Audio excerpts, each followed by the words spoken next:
Hi hello welcome to Harpriya's media. మాజీ MP veteran cine నటి జయప్రదకు మరో షాక్ తగిలింది. ఈఎస్ఐకి సంబంధించిన కేసులో ఇప్పటికే ఆమెకు జైలు శిక్ష పడగా లేటెస్ట్గా మరో కేసులో నాన్ బెయిలబుల్ వారెంట్ జారీ అయింది.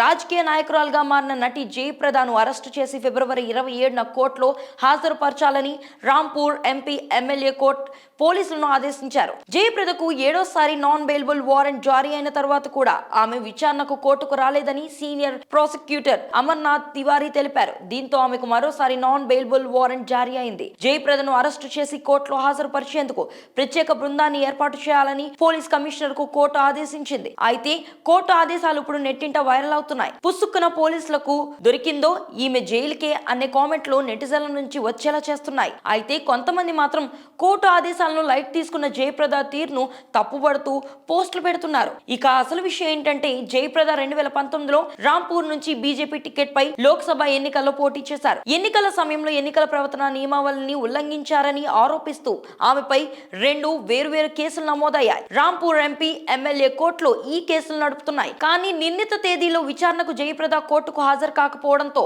ఆమెకు వ్యతిరేకంగా ఒకదాని తర్వాత ఒకటి నాన్ బెయిలబుల్ వారెంట్లు జారీ అయ్యాయి. అయినప్పటికీ జయప్రద కోర్టుకు రాలేదు. కోర్టు పలుమార్లు నోటీసులు జారీ చేసినా ఆమె స్పందించలేదు. దీంతో ఆమెకు నాన్ బెయిలబుల్ వారెంట్ జారీ అయింది. ఇప్పటి వరకు 7 సార్లు వారెంట్ జారీ చేసినా అరెస్టు చేయలేదని ప్రభుత్వ న్యాయవాది వాదంతో కోర్టు పోలీసులపై సీరియస్ అయింది. వెంటనే ఆమెను అరెస్టు చేసి కోర్టుకు తీసుకురావాలంటూ రాంపూర్ ఎస్పీని ఆదేశించింది.